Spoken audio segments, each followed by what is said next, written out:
that was during Ms. Lerner's time. I want to return to where I was with you in the first hearing. And we talked about the Sitka and the $400,000 limit, how you were going to be able to put that in place and not have it affect people that have tip income that are actually making less than $400,000 a year. And as we discussed, I don't think you were able to give me an example of someone you knew or any profession you knew that would make $400,000 a year that was working for tips.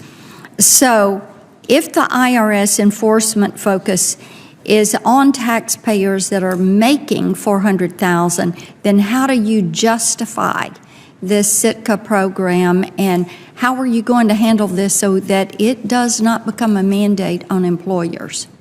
Yeah, I appreciate the question. And again, I think it's absolutely the case, and I want to reaffirm that those individuals that are making less than $400,000 will see no new wave of audits or no increase in the audit rate, as I've described earlier in this hearing.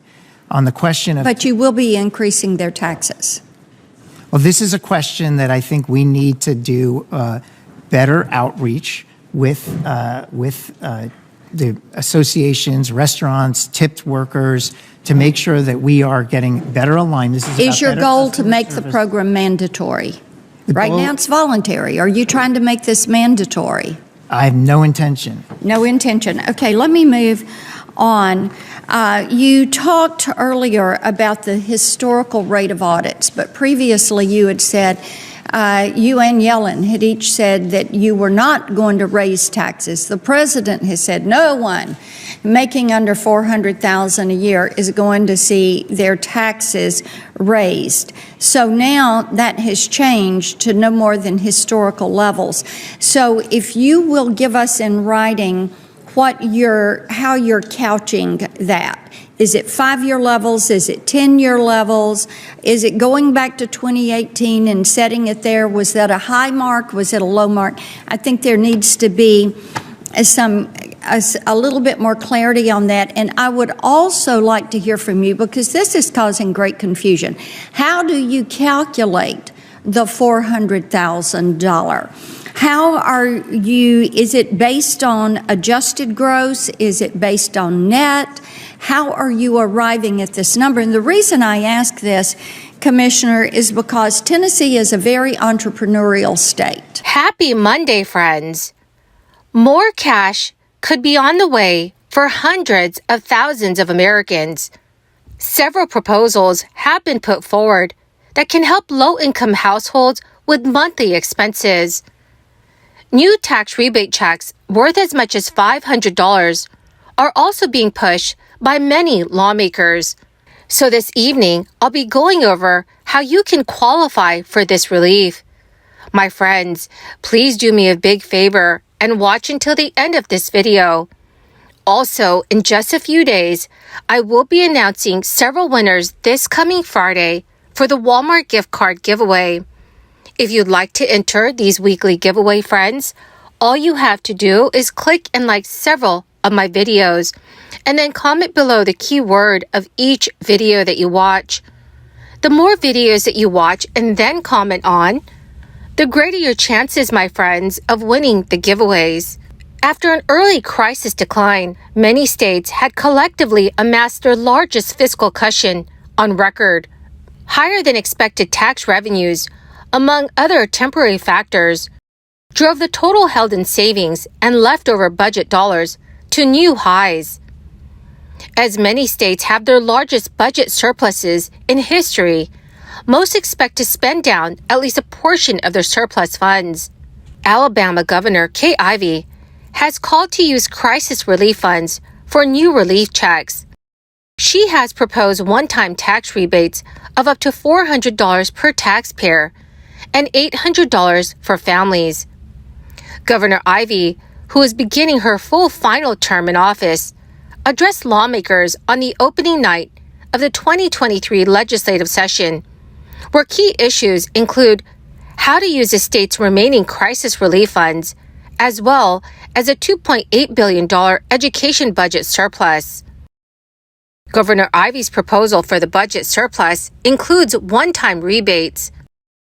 Governor Ivey told the lawmakers, "A paycheck does not go as far as it did 2 years ago.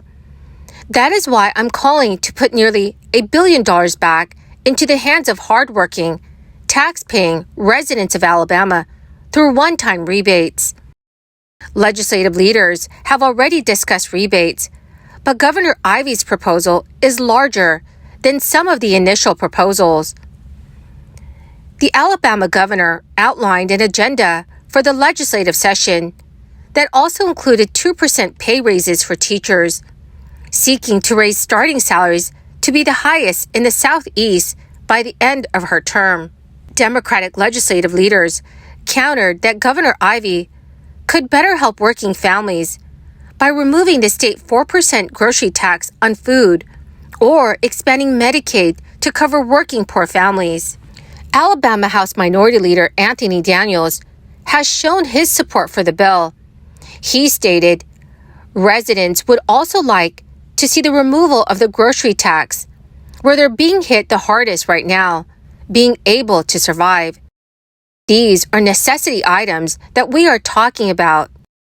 Lawmakers in the state now have a focus on how to use the state's remaining $1 billion from the American Rescue Plan Act, the sweeping $1.9 trillion relief plan approved by Congress to help the country climb out of the crisis. The American Rescue Plan steered a total of $2.1 billion to the state of Alabama. State lawmakers have so far used the money for water and sewer projects, broadband expansion, and health care costs. But not all lawmakers agree with where to allocate the funds. Democratic Representative Sam Jones said, "The state should follow the lead of states that have used the relief funds for affordable housing programs." So, dearest friends, what do you think that states should do with their budget surpluses?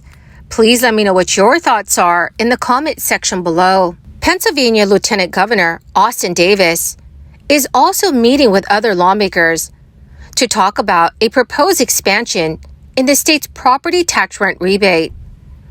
The number of rebates paid out each year has dropped by more than 25% over the past decade.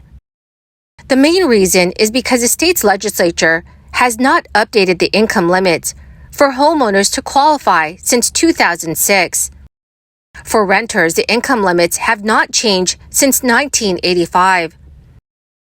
The current proposal is part of Governor Shapiro's 2023 budget. Older and disabled Pennsylvanians can apply for rebates on property taxes and rent paid in the previous year. So if the program is expanded, nearly 175,000 more Pennsylvanians would qualify for this rebate. Lieutenant Governor Davis has recently told reporters, "Governor Shapiro and I want to make sure we are putting more money in the pockets, especially seniors and our disabled community members." In Governor Shapiro's 2023 budget proposal, he wants to raise the maximum rebate for seniors from $650 to $1,000. They have made it clear that they want to make sure we raise the income threshold to $45,000 a year, so seniors who may have received a Social Security cost of living adjustment are not pushed out of the program. And Lieutenant Governor Davis says many of the 400,000 individuals who already qualify will see their rebates nearly double. The State House and Senate both reconvene in just 2 weeks to continue their budget talks. Well, my beautiful and amazing friends, that is the end of my daily stimulus update video for this Monday. Thank you, dear friends, for being part of this community and for joining me here every single day. To say thank you and to show my appreciation, I will be announcing several winners this coming Friday for the Walmart gift card giveaway.